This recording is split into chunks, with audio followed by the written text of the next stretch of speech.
Hello.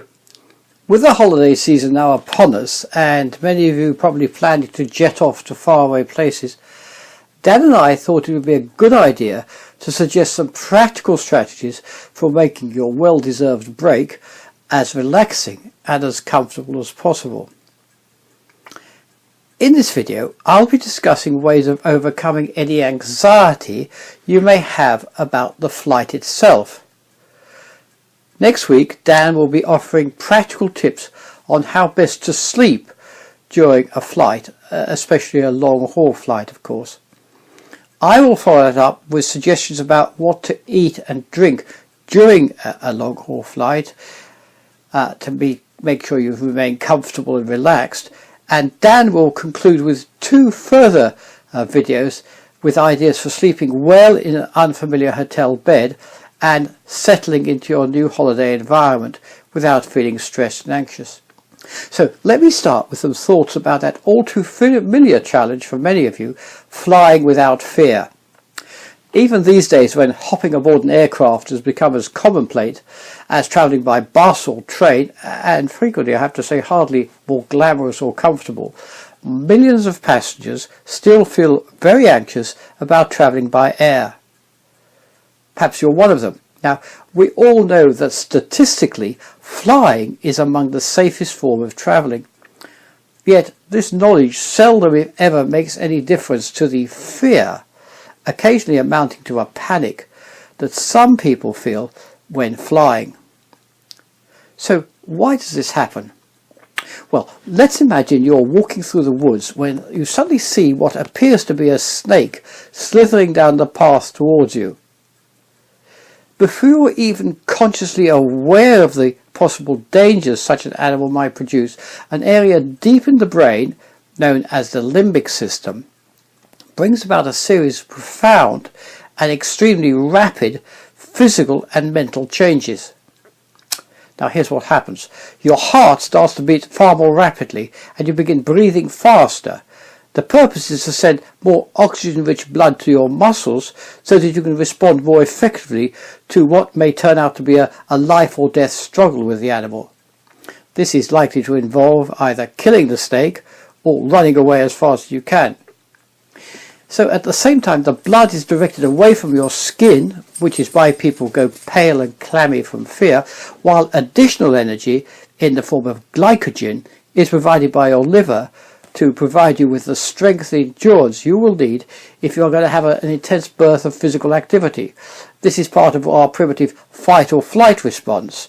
And this evolved hundreds of thousands of years ago when all the foes our ancestors faced posed an objective threat to physical survival, when life or death depended on the speed and effectiveness with which our ancestors could fight or flee.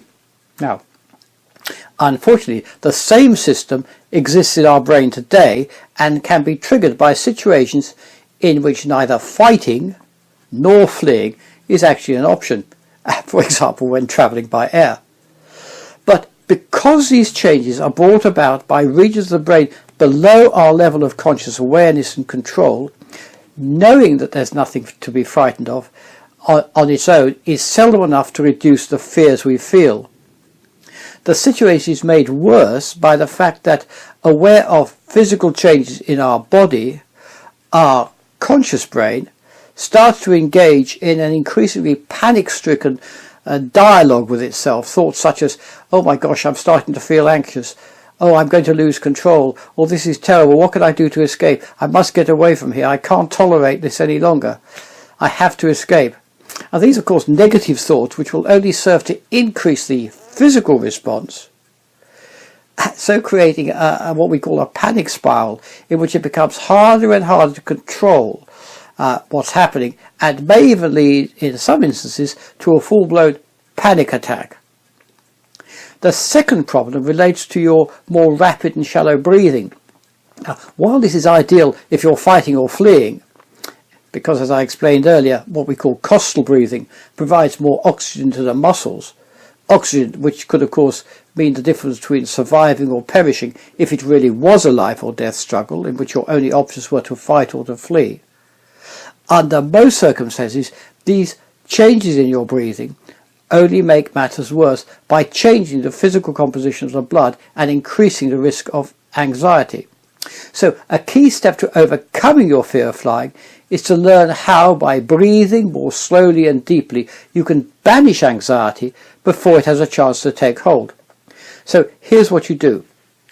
Find somewhere quiet and private where you can spend the next 5 minutes undisturbed. Sit in a comfortable chair that offers good support for your spine, or lie down on a bed or a couch or the floor. Uncross your legs and let your arms rest at your sides. Allow your shoulders to sag. If your fists are clenched, then open them up. Relax your fingers. Smooth out your brow and rest your head back against the support of the chair, the couch, the bed or the floor. Let your jaw hang loose and let your tongue rest on the floor of your mouth with your lips slightly parted. Now take 3 deep, slow breaths. Ensure that the air flows into and away from your body via your nostrils, not your mouth, and make this a smooth, effortless, almost fluid movement of the air. Inhale and expand your stomach outward to draw the air deep into your lungs. Then exhale and imagine all the stress and tension flowing away from your body and out into the surroundings. Without pausing, repeat this breath, inhaling for around 10 seconds. Then, again without holding your breath, exhaling for the same amount of time. Inhale, draw the air deep into your lungs. Exhale, feel all the stress and tension leaving your body with the expelled air. These 3 deep, slow breaths will take about 60 seconds to complete, after which you are ready to move directly to the relaxing breath itself. This follows a 5-5-8 sequence, which means you'll be inhaling for a slow count to 5, holding your breath for a second slow count to 5, and then exhaling for a slow count to 8. So let's try this now, even if you're not in the ideal resting position. That way you'll have a better understanding of what is involved when learning the sequence under the best and most restful conditions you can find. If at any time breathing in the way I described makes you feel uncomfortable or breathless, then stop immediately and return to your usual pattern of breathing. Only resume when you feel comfortable to do so. So now, inhaled as I count to 5, 1 and 2 and 3 and 4 and 5. Hold that breath, 1 and 2 and 3 and 4 and 5. Exhale, 1 and 2 and 3 and 4 and 5 and 6 and 7 and 8. Repeat these numbers silently to yourself as you do so. You'll find that by learning to control your anxiety using your breathing, and I explain in more detail how this can be done at the mindchangers.co.uk website, where I also have a CD or a download of my Fly Without Fear program, a 10-step program. Now in this program, at every stage of the journey, from arriving at the airport to landing safely at your destination, I will be with you in your imagination, gently and expertly helping you not only to remain calm and confident throughout the flight, but to actually enjoy the experience. In the next video, my colleague Dan Jones will be showing you how, by using self-hypnosis, you can discover how to sleep a long, restful sleep during long-haul flights. In this way, you'll arrive at your destination refreshed, relaxed, and ready to enjoy your well-deserved holiday in the sun.